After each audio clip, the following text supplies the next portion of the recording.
Hey, welcome to another episode of Coffee QT with Sunny D and Erica, featuring Erica. And today, a lot of people have been asking, like, hey, you're doing this Coffee QT, but you don't talk about the coffee. So today we'll let you know what we're drinking. We're not sponsored by them. I just like coffee. So Equator Coffee, and this one is the Equator Blend. How's the coffee tasting? It's great, honey. Thank you for making it. Feels like a bit of a darker roast. I personally like it on the light medium side. That's why I go for Ritual or Sight Glass, but not bad. I'll go with it. You can't say that. We're not sponsored by them. I'll say whatever I want. And today we're going to be reading. So what we do here is we just love to read a little passage and then just talk about it. And what we're reading today is, we're going to change it up. We're actually still sticking with Thich Nhat Hanh. But this is another one of his books called How to Fight. And will you do us the honor of reading today? Sure. Okay. And I will intently listen. Okay, today's reading is Where the Fight Begins. When someone says something unkind to you, you may want to retaliate right away. That is where the fight begins.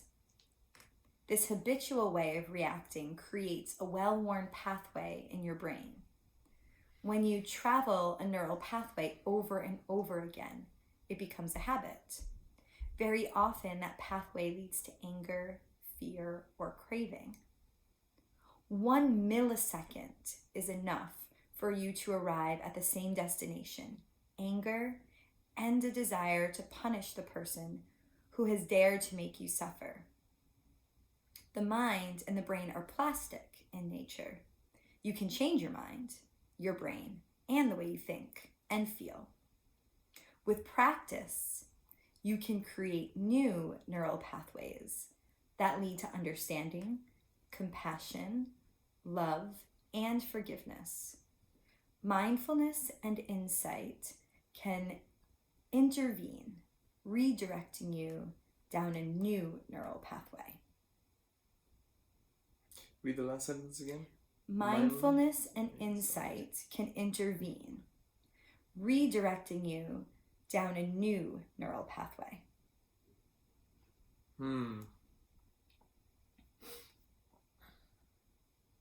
Hearing that, it sounds like a relief. Mm-hmm. It's like sometimes, when we do get stuck in certain thought loops, and it feels like we can't escape them. Just hearing that, it's like our mind changes, and our mind has the ability to change. That's very beautiful. Yeah. What did you take away from that?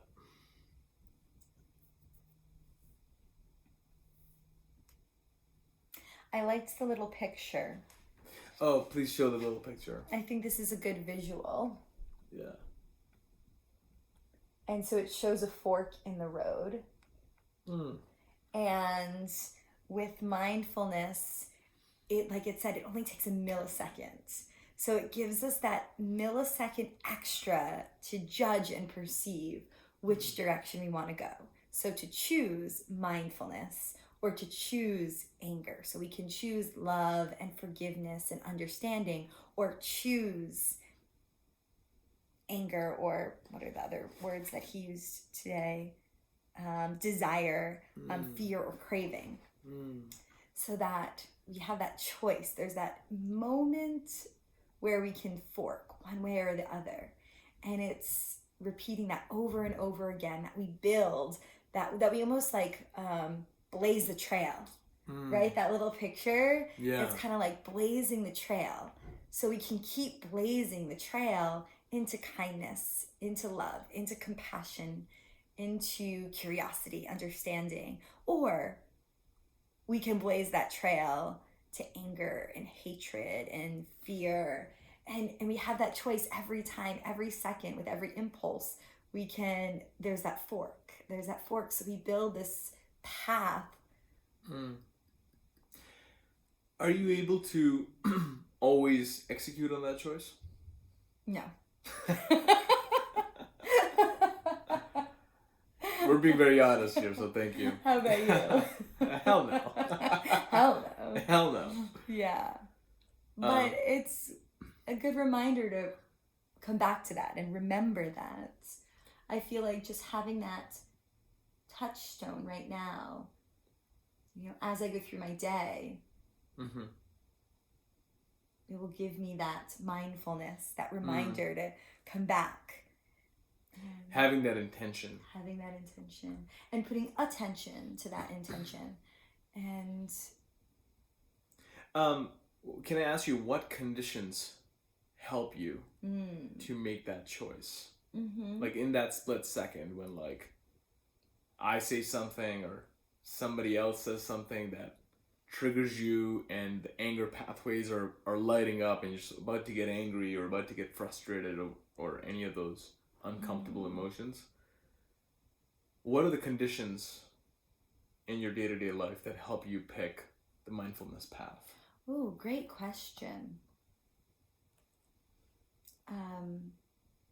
I think the condition for me is groundedness, which I tend to have. I tend to be, compared to you, right? I am not grounded at all. I'm in the clouds usually. But then for me, I think the real one for me to be able to act, not react, but act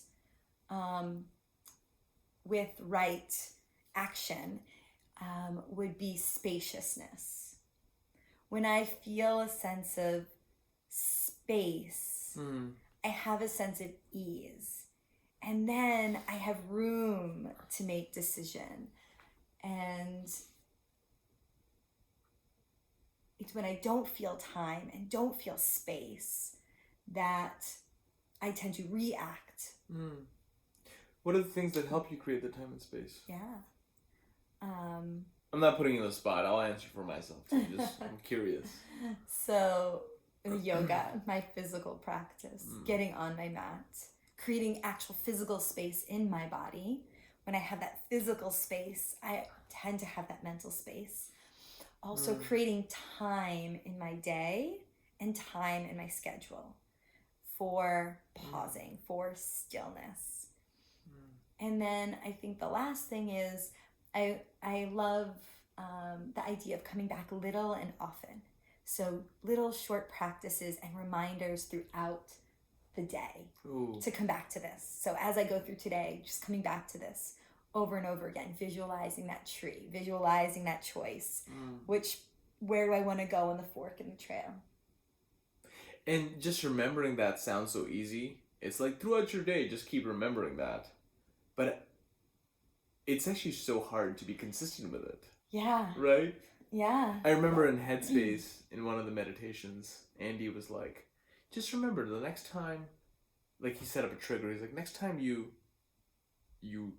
stand up from sitting down, just do a little body sensing meditation. And he's like, this is really easy to do, but it's really hard to keep doing. And actually, that's what you're saying is such a beautiful tool to integrate this into daily life. Because like many times I have amazing experiences sitting on the mat, meditating, and then you go into daily or amazing experiences on a meditation retreat, for multiple days, and then coming back into life, into daily life. It's so easy to go back to those habits, to like my regular habits, because like back to the old programming. So what helps keep you out of that default loop? What helps you in your day-to-day life integrate these practices? I think remembering a couple of really simple techniques that are simple for me. Like one really simple one was just, if I'm in a meeting, I just start to put my feet flat on the ground and just put the focus in my feet and just feel my feet and do a little active feet, as Pete Gunissa would say. More recent one that I've learned from you is using Tonglen. So I'll be in meetings, or I'll be, on phone with my mom, and I would sense the other person's either frustration, or I would sense my frustration about something, and I would just kind of trigger that. I'm starting to try this, where in those moments I'll just be like, look, whatever anxiety or frustration that the other person's feeling that's out there, and that's starting to trigger me, let me just fully take in that anxiety. Let me just breathe it in and breathe out love. And I've started to practice that, and it's so interesting. Whenever I've done that now, which hasn't been that regular, but like a couple of times I've been able to do it, it was amazing. All of a sudden, the energy that I had in that moment, where I was about to get triggered and about to get emotionally reactive to whatever situation was happening, it just went neutral. Neutral / positive. But in general, though, I do notice if I don't sleep enough, I think sleep is very foundational for me. If I don't sleep enough, if I sleep, exercise, like, the main things, sleep, exercise, meditation. If I don't do those 3 things, or at least 2 of those 3 things on a regular basis, my fuse is going to be very short. I immediately get triggered into anger or distraction or anything like that. And I think sleep just kind of helps my mind just remember to do these techniques. Because when I don't sleep enough, it's like I kind of just turn into my instinctive human animal nature, And sleep is just so important to even just have that awareness for me personally. Yeah, it is. It is very important. Even scientifically, it's important to sleep. When we do sleep, we get better REM sleep. We have better emotional intelligence. We make better choices.